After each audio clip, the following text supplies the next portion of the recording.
हरे Krishna everyone, सबका हार्दिक स्वागत है इस डेली श्रीमद् भगवद गीता की कक्षा में। तो हम लोग श्रीमद् भगवद गीता के दूसरे अध्याय पर चर्चा कर रहे हैं और दूसरे अध्याय की अभी तक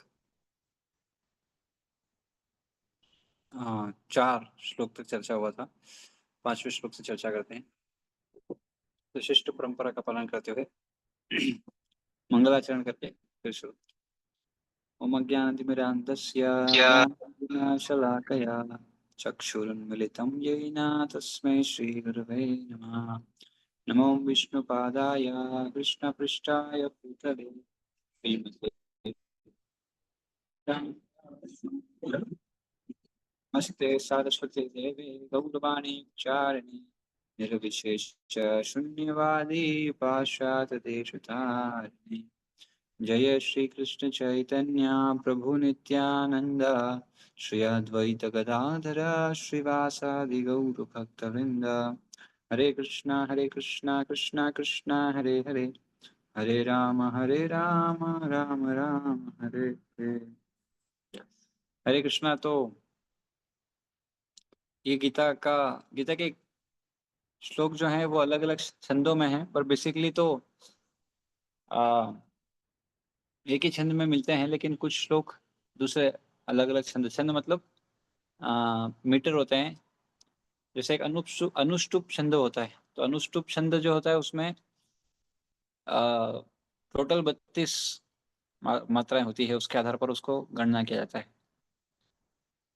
तो उसको फिर इस तरह से उसको उच्चारण करने का जो पद्धति वो भी बदल जाता है। ये जो श्लोक है थोड़ा अलग छंद है, इसलिए इसको अलग तरह से रिसाइट करना पड़ता है। जो हम रेगुलर वाला गाते हैं वैसा नहीं गाना रहता है, इसको थोड़ा अलग तरह से गाते हैं। गुरून् हत्वा हि महानुभावान् श्रेयो भोक्तुं वेक्षमिपीह लोके हत्वार्थकामास्तु गुरूनिहेव भुञ्जीय भोगानुधिर प्रदिग्धान्। ऐसे महापुरुषों को जो मेरे गुरु हैं उन्हें मारकर जीने की अपेक्षा इस संसार में भीख मांगकर खाना अच्छा है। भले ही वे सांसारिक लाभ के इच्छुक हों, किंतु है तो गुरुजन ही। यदि उनका वध होता है तो हमारे द्वारा भोग्य प्रत्येक वस्तु उनके रक्त से सनी होगी।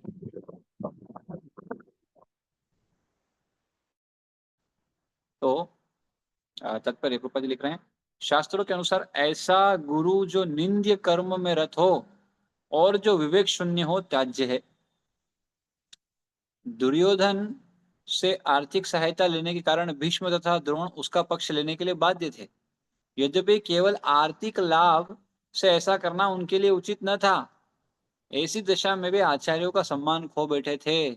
किंतु अर्जुन सोचता है कि इतने पर भी वे उसके गुरुजन हैं, अतः उनका वध करके भौतिक लाभों का भोग करने का अर्थ होगा रक्त से सने अवशेषों का भोग। ये बहुत महत्वपूर्ण बात यहाँ पर अर्जुन बोल रहा है। क्या बोल रहा है? तो अर्जुन बोल रहे हैं कि ये महापुरुष हैं, लेकिन उससे भी इम्पोर्टेंट क्या है, मेरे गुरु हैं। हाँ, तो ऐसा शास्त्र में वर्णन है कि अगर कोई गुरु को स्वीकार किए हैं, और हो सकता है अप्रामाणिक संप्रदाय में तो फिर रिजेक्ट कर सकते हैं, कोई दिक्कत नहीं है। लेकिन अगर कोई प्रामाणिक संप्रदाय में गुरु स्वीकार किया है तो फिर उनको त्याग नहीं सकते। लेकिन अगर कोई गुरु अपने पद से च्युत हो जाए, यानी गिर जाए, हाँ, और वो आचरण सही ना हो, आचार्य के लेवल पर ना हो, तो उसको त्याग सकते हैं, चाहे प्रामाणिक संप्रदाय में भी हो, तो उसको त्यागा जा सकता है। तो कई बार ऐसा होता है कि हम किन्हीं गुरु से दीक्षा लिए हैं, लेकिन अगर वो गुरु के लेवल पर नहीं है, ठीक है हमने ले लिया, लेकिन अगर वो गुरु के लेवल पर नहीं है तो ऐसी स्थिति में त्याग सकते हैं गुरु को भी। तो ऐसा नहीं है कि शास्त्र एक ही तरफ बात बोलता है कि गुरु को सब कुछ सही बात है, गुरु को भगवान के जैसा सम्मान किया जाता है, नो डाउट इन दैट। लेकिन अगर वो गुरु एज पर द स्टैंडर्ड नहीं है तो उनको त्यागा जा सकता है। एज पर द स्टैंडर्ड मतलब अगर कोई नियम ही तोड़ रहा है तो फिर बेटर है उनको छोड़ सकते हैं। या जो जो वो प्रीच कर रहा है वो खुद ही फॉलो नहीं कर रहा है, तो फिर ऐसा भी कोई मतलब का नहीं है। सो देयरफॉर गुरु बहुत बड़ी चीज है, गुरु बनना। इसलिए गुरु ऐसे किसी को बनाना चाहिए गुरु का पोजीशन लेना मतलब बहुत ऊंचा, बहुत बड़ा जिम्मेदारी लेना होता है। क्यों? क्योंकि जब कोई व्यक्ति गुरु के पद पर आता है, गुरु बनता है, तो उनको उनका जिम्मेदारी है शिष्यों का टेक केयर करना, इनको आध्यात्मिक उन्नति के लिए अग्रसर करना, इनका आध्यात्मिक उन्नति करना, और ना इतना केवल उनको भगवत धाम लेके जाना। हाँ। तो और वो जब तक अगर वो गुरु खुद भगवान से कनेक्टेड नहीं है डीपली, यानी वही भगवान को अगर साक्षात्कार नहीं किया हुआ है, तो वो वैसा गुरु किसी शिष्य को भी साक्षात्कार नहीं दे सकता। इसलिए शास्त्रों में ऐसा बताया गया है कि जो भी प्योर डिवोटी है, भगवान के शुद्ध भक्त, सब गुरु हैं।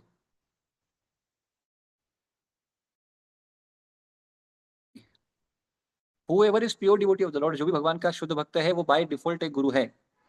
तो ऐसे शुद्ध भक्तों में से कई सारे शुद्ध भक्त हैं, भगवान के कई सारे गुरु हैं, उनमें से एक को हम गुरु रूप में स्वीकार करते हैं। हाँ। लेकिन अगर किसी कारणवश ऐसा हमको पता लगता है कि हम जिनको स्वीकार किए हैं वो गुरु शुद्ध भक्त नहीं है। अच्छा, आज हम तीन तीन लेवल के भक्तों के बारे में पढ़े थे, है ना? प्रथम, द्वितीय, तृतीय, या कनिष्ठ अधिकारी, मध्यम अधिकारी और उत्तम अधिकारी।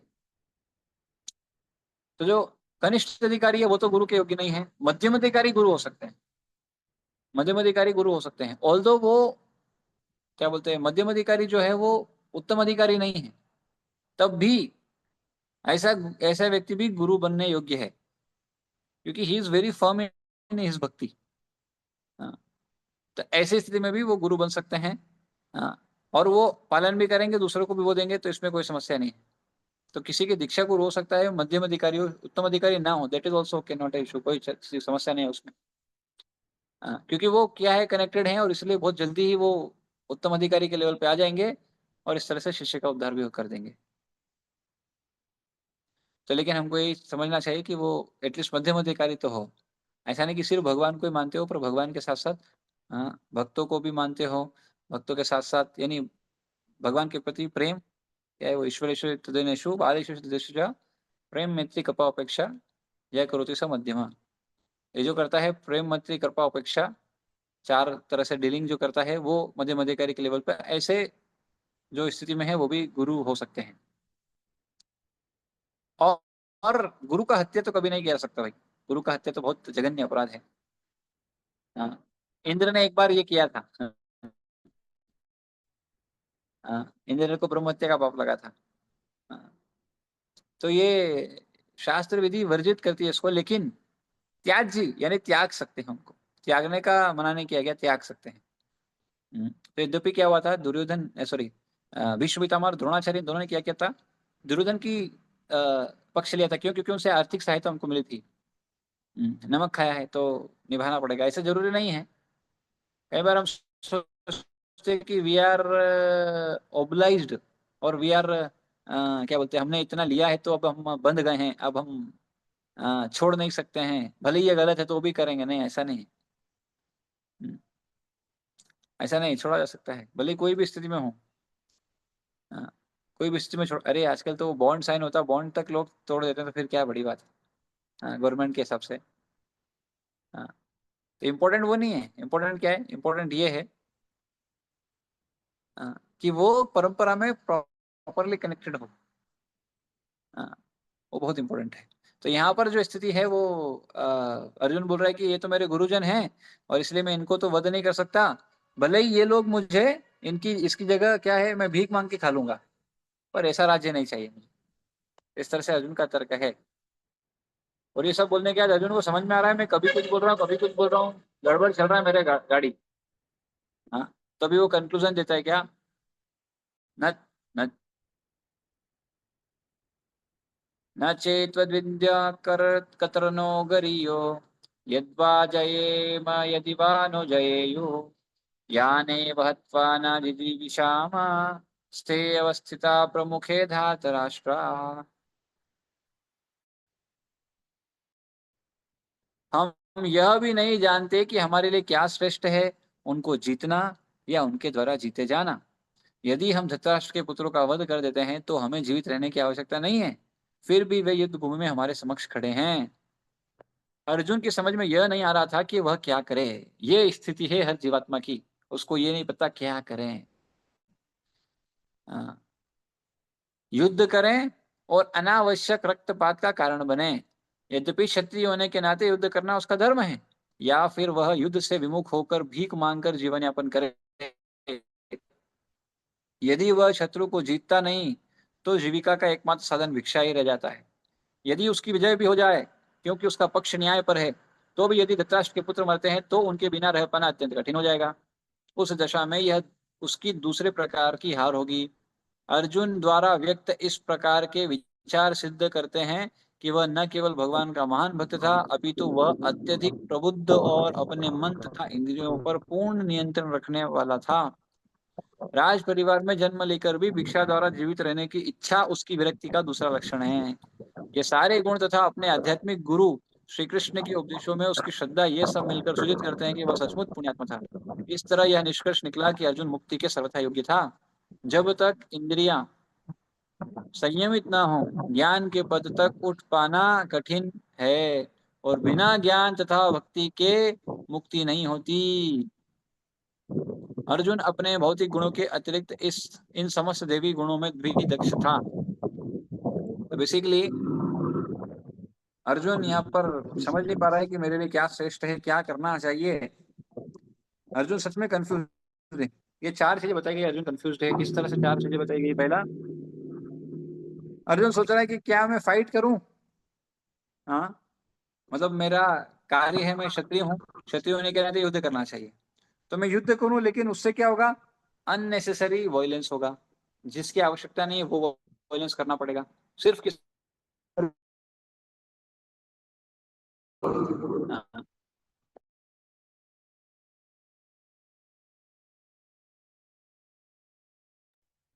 तो जब अर्जुन ने देखा कि ये स्थिति है,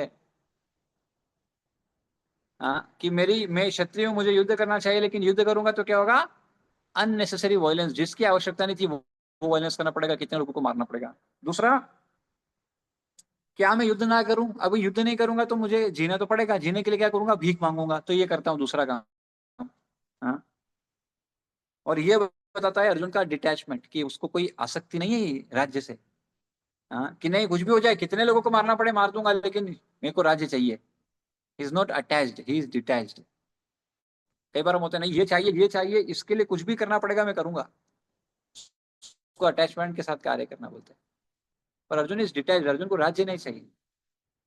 तीसरा तीसरा अर्जुन डर ये रहता कि भाई विक्ट्री तो, जीत तो कोई भरोसा नहीं हो, जीत भी हो सकती है, हार भी हो सकती है, तो विक्ट्री सर्टेन है, ऐसा नहीं कि हम ही जीतेंगे, ऐसा कोई गारंटी नहीं है, क्योंकि वो कभी भी फिक्स नहीं हो सकती।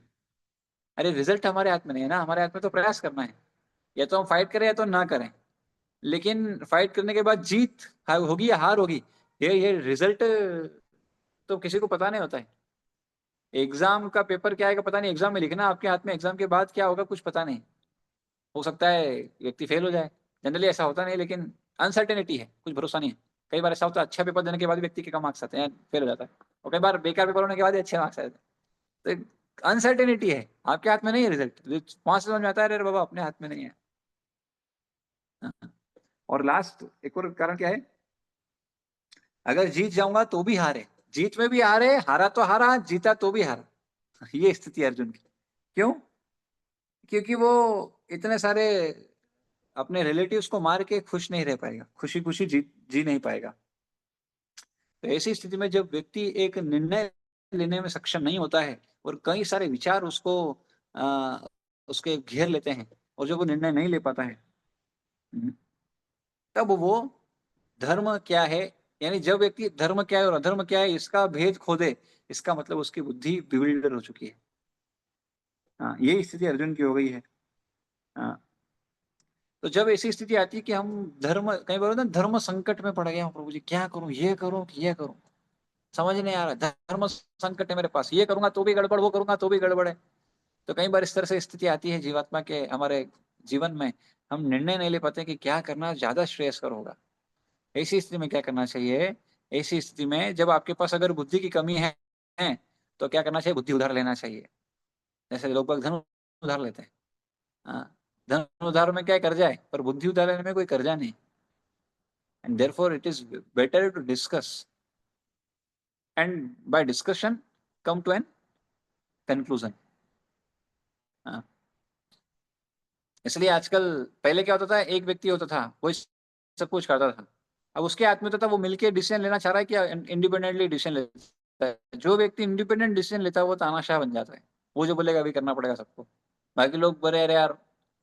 हाँ, लेकिन जो मिल के चलता है, इसलिए बोलते हैं if you want to go far, अगर आप दूर जाना चाहते हो, then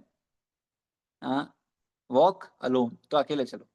but if you want to go far, अगर आप दूर जाना चाहते हो, लंबा समय तक जाना चाहते हो, तो फिर क्या करना चाहिए?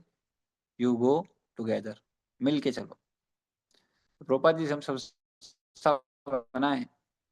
प्रभुपाद जी ने देखा उनके गुरु महाराज का जो संस्था था, गौड़ी मठ जो थे, उनके जाने के बाद क्या हुआ, वो सब में मठाधीश जैसा ही स्थिति आ गया। तो प्रभुपाद बोले कि इस्कॉन टूटना नहीं चाहिए, और उसको बचाने के लिए उनके ही गुरुजी ने जो बताया था वो पद्धति को अगर पालन करते तो शायद गौड़ी मठ भी नहीं टूटता। गौड़ी मठ में फिर ऐसे हो गया, अलग अलग 2-3 गुट हो गए। तो प्रभुपाद ने इस्कॉन को एक रखने के लिए पहले जीबीसी का निर्णय किया, और प्रभुपाद जब थे तभी जीबीसी बना दिया, और प्रभुपाद खुद एक जीबीसी मेंबर थे। Although he is a founder acharya, वो जो बोलेंगे वो सब कुछ है, लेकिन फिर भी वो खुद एक जीबीसी मेंबर रहे। So this is what is important. तो अर्जुन भी वही देख कर रहा है क्या, अभी धर्म का निर्णय लेने में स्थिति गड़बड़ है, तो क्या करने का? भगवान को शेल्टर लेने का। हाँ, तो अगला श्लोक बताता है कि अर्जुन ने क्या किया। अर्जुन सरेंडर कर रहा है भगवान को, बहुत इंपॉर्टेंट है। भगवान को गुरु रूप में स्वीकार कर रहा है। अभी तक अर्जुन ने बहुत बोला ना, युद्ध करने के लिए गया, और अर्जुन क्या क्या तर्क दे रहा है कि ये ऐसा ऐसा, 4 कारण और ये 5वां अल्टीमेटली इनडिसीजन। अब मैं निर्णय लेने में सक्षम नहीं हूँ, मेरे को पता नहीं क्या करना क्या नहीं करना, अब आप बताओ मुझे क्या करना चाहिए, ये आपसे मैं सुनना चाहता हूँ इंक्वायरी। तो कब बताएंगे? भगवान अभी तक बोले नहीं, क्यों? क्योंकि अर्जुन ने अभी तक, अभी मित्र के रूप में थे भगवान। अब अर्जुन क्या कर रहा है? भगवान को शेल्टर, उसके बाद फिर गीता चालू करते हैं भगवान। इसलिए अभी तक जो थे श्लोक, ऑफकोर्स गीता ही है, लेकिन इतना आनंद नहीं आता था। जब भगवान बोलना चालू करेंगे अब फिर तब सिद्धांत आते हैं। दूसरा अध्याय भी बेसिकली अगर आप देखोगे तो इसमें भी अलग अलग योग बताए भगवान ने। समरी एक्चुअली है, गीता सार बोलते हैं दूसरे अध्याय को, इसमें बहुत सार तत्व में दिया है, लेकिन इसको जब डिटेल में भगवान बताएंगे तब थोड़ा आनंद आता है, तब क्योंकि वो फिलोसॉफी में भगवान डीप निकलते जाते हैं। और जब डीप जाते हैं तो फिर वो उसमें अंदर के अंदर इतने सारी चीजें निकल के आती है, अंडरस्टैंडिंग बहुत डीपन होती जाती है। और जब वो डीपन अंडरस्टैंडिंग होती है और उसके आधार पर जो व्यक्ति जीवन जीता है, तो क्लियर कट अंडरस्टैंडिंग के साथ धर्म क्या है वो क्लियर उसको दिया हो जाता है। तो अभी मानव समाज में यही समस्या है, धर्म क्या अधर्म क्या उनको पता नहीं, क्या करना है क्या नहीं करना है, क्या छोड़ना है क्या नहीं छोड़ना है, वो पता ही नहीं है लोगों को। एंड ये समाज क्या है, समाज भाग रहा है लेकिन इसको दिशा ही नहीं। हाँ, लोग जीवन की दशा बदलना चाहते हैं पर उसकी दिशा नहीं बदलना चाहते। हम्म। तो जब तक दिशा नहीं बदलेंगे दशा नहीं बदल सकते, दिशा बदलना पड़ेगा। गलत दिशा में जा रहे हैं तो सही दिशा में लाना पड़ेगा, तब जाके जीवन परिवर्तित होगा। हाँ, जो आप रोज कर रहे हो वो करके तो आप क्या बोलते सही रास्ते पर नहीं आ सकते, कुछ तो अल्टरनेटिव हमको देखना पड़ेगा। हाँ, तो ये बोल रहे हैं कार्पण्य दोषोपहता स्वभाव प्रच्छामि त्वां धर्म सम्मूढ़ चेता यश्रेयस्या निश्चितं ब्रूहि तन्मे शिष्यस्ते हम शादि मां तां प्रपन्ना। तो अर्जुन यहाँ पर क्या कर रहा है? अर्जुन भगवान की शेल्टर में आ रहा है, भगवान को गुरु के रूप में स्वीकार कर रहा है। क्या बोल रहा है? मैं अपनी कृपण दुर्बलता के कारण अपना कर्तव्य भूल गया हूँ और सारा धैर्य खो चुका हूँ। ऐसी अवस्था में मैं आपसे पूछ रहा हूँ कि जो मेरे लिए श्रेयस करो उसे निश्चित रूप से बताएं। जो भी है आप बताइए, गलत सही जो भी है मुझे बताइए, मेरे लिए श्रेयस कर क्या है, मैंने जो बोला वो गलत है तो सब बताइए। अब मैं आपका शिष्य और शरणागत हूँ, कृपया मुझे उपदेश दें। तो मैं आपको गुरु रूप में स्वीकार करता हूँ, मैं आपका शिष्य बनता हूँ, और मैं आपको शरणागत, आप जो बोलेंगे वो करूंगा, इस भाव से उपदेश दें। यह प्राकृतिक नियम है कि भौतिक कार्यकलाप की प्रणाली ही हर एक के लिए चिंता का कारण है। पग पग पर उलझन मिलती है, तब प्रामाणिक गुरु के पास जाना आवश्यक है। इस भौतिक जगत में बिना गुरु के कुछ नहीं हो सकता, चाहे आप भौतिक जीवन में भी हो, उसमें भी कोई तो चाहिए गाइड, कोई तो चाहिए गुरु जो बताए भैया ये कर ये कर ये कर। तो माता पिता तो बेसिकली बाय डिफॉल्ट पहले गुरु हैं, वो सिखाते हैं। हाँ, लेकिन कैसा है ना, देखिए आप जिस फील्ड में जाना चाहते हो उस फील्ड में उस पर्टिकुलर व्यक्ति को स्वीकार करना पड़ता है जो उसका एक्सपर्ट हो। हाँ, माता पिता का जिम्मेदारी है, और कितना सिखाते हैं वो एक बात है, लेकिन फिर जब हम कोई प्रोफेशन में जाते हैं तो उस पर्टिकुलर प्रोफेशन के जो एक्सपर्ट है उनसे गाइडेंस लेना पड़ता है, उनको गुरु रूप में स्वीकार करना पड़ता है। हम्म। पर ये जो शब्द है गुरु एक्चुअली आजकल किसी के लिए भी बोला जाता है। टीचर्स के लिए भी कई बार बोला जाता है, बट एक्चुअली गु और रू ये जो शब्द है, इसका शास्त्र अंडरस्टैंडिंग देता है कि गु रू का मतलब क्या है। गु और रू, गु शब्द जो है, गु शब्दस्थ अंधकार, रू शब्द से तत्व निरोधक। तो गु रू, गु जो है वो अंधकार, हाँ, में जब कोई जीवात्मा होता है, हाँ, रू शब्द से तत्व निरोधक, तो अंधकार से जो निकालता है और कैसे निकालता है, तत्व से निकालता है, वो गुरु होता है। हाँ, अंधकार विशेष रूप से किस चीज का है, अज्ञानता। हाँ, अज्ञानता, लेकिन कौन सी अज्ञानता, हाँ, अज्ञानता है आध्यात्मिक अज्ञानता। उससे जो निकालता है, उसको तत्व से प्रेजेंट करके जो उस जीवात्मा को उस अंधकार से निकालता है, हाँ, वो गुरु होता है, वो आध्यात्मिक गुरु है बेसिकली। तो ये गुरु शब्द की परिभाषा बताई गई है शास्त्र में। वो शब्द से अंधकार से, रू शब्द से तत्व निरोधक। हाँ, अंधकार से जो निकालता है किस तरह से तत्व को प्रेजेंट करके, वो गुरु है। हाँ, तो ऐसे गुरु के पास जाना चाहिए, हाँ, जो हमारे जीवन का उद्देश्य पूरा करने के लिए समुचित पथ निर्देशन कर सके, जो उद्देश्य है वो याद दिला सके, और उसको पाने के लिए कैसे जाना चाहिए वो। इसलिए गुरु को क्या बोलते हैं, गुरु मतलब one who knows the way, goes the way and shows the way. जो उस रास्ते को जानते हैं, जो उस रास्ते पर चले हैं, और जो उस रास्ते पर दूसरों को चला सकते हैं, वो गुरु है। समग्र वैदिक ग्रंथ हमें यह उपदेश देते हैं कि जीवन की अनचाही उलझनों से मुक्त होने के लिए प्रामाणिक गुरु के पास जाना चाहिए। ये उलझने उस दावाग्नि के समान है जो किसी के द्वारा लगाए बिना भभक उठती है। जरूरी नहीं है इस दुनिया में आपको कोई कष्ट देने के लिए आया है, पर बाय डिफॉल्ट वो आपके जीवन में कष्ट आएगा, क्योंकि अनर्थ है ना, उसमें मैं बताया था आपको। अनर्थों के कारण से अनर्थ ही है कष्ट एक्चुअली, और कुछ नहीं। हाँ, तो ये उलझने उस दावाग्नि के समान है जो किसी के द्वारा लगाए बिना भभक उठती है।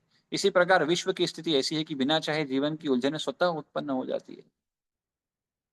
हाँ, कुंठा, कष्ट। हाँ, देवी माता का एक नाम है दुर्गा, है ना, दुर्गा। दुर्गा क्यों बोलते हैं, जो दुर्ग को संभालती है वो है दुर्गा। दुर्ग मतलब क्या होता है, दुर्ग मतलब होता है जेल। तो जो जेल को संभालती है वो है दुर्गा। दुर्ग को जो संभालती है वो दुर्गा, तो दुर्ग मतलब जेल। तो इसलिए दुर्गा जी का एक नाम है। तो बेसिकली ये जेल है, जेल में क्या होगा, आप न चाहते हुए भी कष्ट पाओगे। हम्म।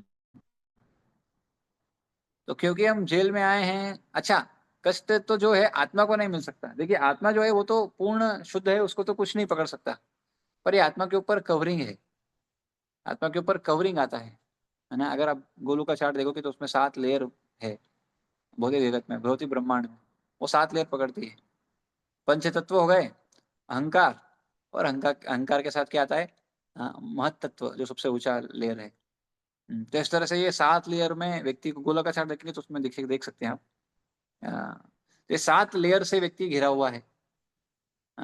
और ये लेयर क्यों बनाई गई, लेयर इसलिए बनाई गई ताकि ये 14 प्लेनेट में से कोई जा नहीं सकता। तो ऐसा है कि शायद 7 गुना एक के बाद एक, अर्थ के बाद वाटर, तो वो उसका 7 गुना इस तरह से बढ़ता जाता है। इतना बड़ा लेयर है, जाएगा कैसे, कोई जा ही नहीं सकता है, बहुत मुश्किल है जाना, जा ही नहीं पाएगा। हाँ, जाना चाहे तो भी नहीं जा पाएगा। हम्म, जेल है, तो ऐसी जेल से कौन निकाल सकता है, वो निकाल सकता है जो इस जेल से निकला हुआ हो। इसलिए गुरु की आवश्यकता होती है, क्योंकि जीवात्मा अपने आप से नहीं निकल सकता। उसको वो व्यक्ति चाहिए जिसका वहां से डीप कनेक्शन। और कनेक्शन कैसे आता है, हो सकता है या तो कनेक्शन उनका डायरेक्ट हो, डायरेक्ट हो गया मतलब शुद्ध भक्त हो गया। अगर नहीं है तो क्या हो, इनका ऐसे व्यक्ति से कनेक्टेड कनेक्शन हो जिनका आगे कनेक्शन, यानी गुरु शिष्य परंपरा से वो कनेक्टेड हो। Basically that is what the point is. प्रामाणिक गुरु शिष्य परंपरा में हो। हाँ, तो वो ये हो सकता है, ये इनके गुरु से कनेक्टेड है, ये इनके गुरु से, इनके गुरु से, गुरु इन दिस वे, दिस, ये जो लाइन है इसके थ्रू वो जा सकते हैं। This is another way. हाँ, चाहे तो वो खुद शुद्ध भक्त हो, और वो शुद्ध भक्त कब होंगे, जब उस लाइन में आएंगे, शुद्ध भक्तों की लाइन में आएंगे तभी शुद्ध भक्त हो सकते हैं। हाँ, या अभी शुद्ध भक्त नहीं हो तो लाइन में हो, तो कम से कम आज में तो कल शुद्ध भक्त हो जाएंगे। हाँ, तो ये जो जने उस दावाग्नि के समान है, तो इसी, हाँ, विश्व की स्थिति ऐसी है कि चाहे बिना चाहे जीवन की स्वतः उलझने स्वतः उत्पन्न हो जाती है। कोई नहीं चाहता कि आग लगे, किंतु फिर भी वो लगती है, और हम अत्यधिक व्याकुल होते हैं। अतः वैदिक वाङ्मय उपदेश देता है कि जीवन की उलझनों को समझने तथा समाधान करने के लिए हमें परंपरागत गुरु के पास जाना चाहिए। किसके पास, परंपरागत, परंपरा में अनुगत के रूप कर रहा है वो गुरु के पास जाना चाहिए, ना कि कोई अपने आप को खड़ा कर दिया बोले मैं ही सबसे ऊपर हूँ और कोई नहीं है, मैं ही भगवान हूँ। वो गड़बड़ है, परंपरा में नहीं आ रहा है। हाँ, तो परंपरा सिर्फ ऐसा नहीं कि परंपरा में आ रहा हो, कोई बोल सकते तिलक आके मैं भी इस परंपरा का हूँ, लेकिन उस परंपरा के अनुगत में सेवा कर रहा है वो। परंपरा के अनुगत में सेवा मतलब क्या होता है, इस परंपरा में जो आचार्य है उनने जो बोला उसको पालन करते हुए सेवा कर रहा है वो। अनुगत्य मतलब उनके इंस्ट्रक्शन को फॉलो करता है जो वो। जस्ट बाय इस्कॉन में आने से हम इस्कॉन के नहीं हो गए। जब हम इस्कॉन की चीजों को पालन करते हैं तब हम बोल सकते हैं कि we are actually in a way we are ISKCON के हैं हम। It's not by just going to some place we are the part of that. मतलब बाहरी रूप से ऐसा दिख सकता है कि हम इस्कॉन जाते हैं तो हम इस्कॉन के हो गए, लेकिन इंटरनली हम कितना उनको अपने जीवन में स्वीकार कर रहे हैं वो बताएगा कि हम कितने इस्कॉन के हैं। This is not externally, this is internal. बाहरी नहीं है, ये इंटरनल है। जिस व्यक्ति का प्रामाणिक गुरु होता है वह सब कुछ जानता है ना। गुरु कृपा से क्या होता है, दिव्य ज्ञान हृदय प्रकाशित, दिव्य ज्ञान हृदय में प्रकाशित हो जाता है, सारा ज्ञान उसको रिवील कर देते हैं गुरु।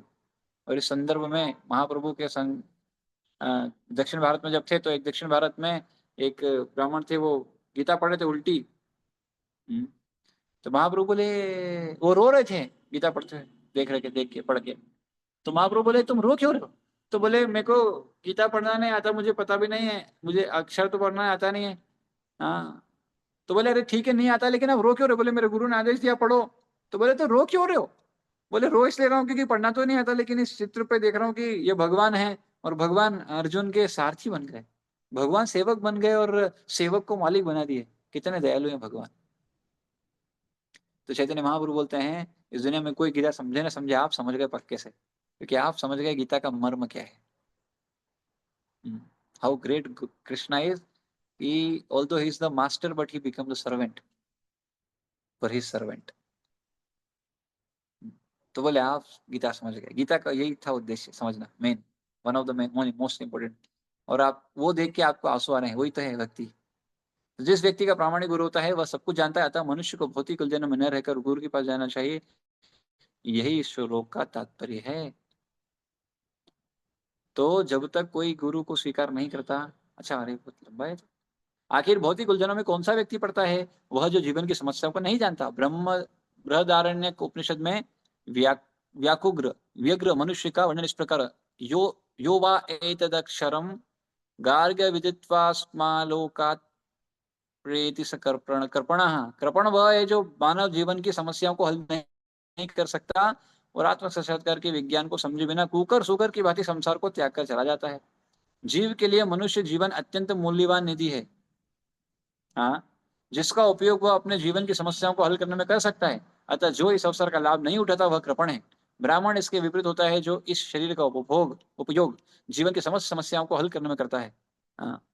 यह एतदक्षरम गार्गी विदित्वास्मालोकात् प्रेति स ब्राह्मणा। देहात्म बुद्धि वश कृपण या कंजूस लोग अपना सारा समय परिवार समाज देश आदि के अत्यधिक प्रेम में गवा देते हैं। देखो देशभक्ति भी इसी तरह का है, देहात्म बुद्धि का ही लक्षण है। मनुष्य प्राय चर्म रोग के आधार पर अपने पारिवारिक जीवन अर्थात पत्नी बच्चों तथा परिजनों से में आसक्त रहता है, और यही देशभक्ति भी वही है, चर्म पर आधारित ही एक्चुअली। कृपण यह सोचता है कि वह अपने परिवार को मृत्यु से बचा सकता है, अथवा वह यह सोचता है कि उसका परिवार या समाज उसे मृत्यु से बचा सकता है। ऐसी पारिवारिक आसक्ति निम्न पशु में भी पाई जाती है, क्योंकि वे भी बच्चों की देखभाल करते हैं। बुद्धिमान होने के कारण अर्जुन समझ गया कि पारिवारिक सदस्यों के प्रति उसका अनुराग तथा मृत्यु से उनकी रक्षा करने की उसकी इच्छा ही उसकी उलझनों का कारण है। यद्यपि वह समझ रहा था कि युद्ध करने का कर्तव्य उसकी प्रतीक्षा कर रहा था, किंतु कृपण दुर्बलता कार्पण्य दोष के कारण वह अपना कर्तव्य नहीं निभा रहा था। अतः वह परम गुरु भगवान कृष्ण से कोई निश्चित हल निकालने का अनुरोध कर रहा है। वह कृष्ण का शिष्यत्व ग्रहण करता है, वह मित्रतापूर्ण बातें बंद करना चाहता है। गुरु तथा शिष्य की बातें गंभीर होती है, और अब अर्जुन अपने मान्य गुरु के समक्ष गंभीरता पूर्वक बातें करना चाहता है। इसलिए कृष्ण भगवद गीता ज्ञान के आदि गुरु हैं और अर्जुन गीता समझने वाला प्रथम शिष्य है। अर्जुन भगवद गीता को किस तरह समझता है यह गीता में वर्णित तो है, तो भी मूर्ख संसारी विद्वान बताते हैं कि किसी को मनुष्य रूप कृष्ण की नहीं है, बल्कि अजन्मा कृष्ण की शरण ग्रहण करनी चाहिए। कृष्ण के अंत तथा बाह्य में कोई अंतर नहीं है। इस ज्ञान के बिना जो भगवत गीता को समझने का प्रयास करता है वह सबसे बड़ा मूर्ख है। तो भगवत गीता को समझना है तो अपनी शर्तों पर नहीं समझ सकते। जैसा स्थिति में अर्जुन समझ पाया उसी स्थिति में कोई समझ सकता है। तो इसलिए क्या करना पड़ेगा, भगवान को गुरु रूप में स्वीकार करना पड़ेगा, भगवान को मानना पड़ेगा ना अल्टीमेट। तभी तो स्वीकार कर पाएंगे, नहीं तो करेंगे कैसे।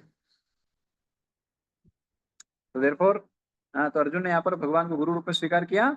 और अब भगवान, हाँ क्या बोलते हैं, तो ये 10 श्लोक तक चलेगा और फिर भगवान 11वें श्लोक से चालू करेंगे बोलना बेसिकली। हाँ, और अर्जुन यहाँ सरेंडर करता है और भगवान फिर धीरे से बोलना चालू करेंगे और तब जो जो भगवान बोलेंगे वो अद्भुत ज्ञान निकल के आने वाला है। अलग अलग माध्यम से ज्ञान, कर्म, हाँ, इन सब के आधार पर भगवान उसको सकाम कर्म निष्काम कर्म ये सब बताएंगे। और फिर अर्जुन बोलेगा अरे समझा नहीं, थोड़ा एलोबरेट करो, फिर भगवान चालू करते हैं। हाँ, तो ये स्थिति में आना पड़ेगा। गीता समझना है तो उसको शरणागत भाव से कृष्ण भगवान ने स्वीकार करके, हाँ, उसको वो तब जाके समझ सकता है, अदरवाइज बहुत संभव नहीं।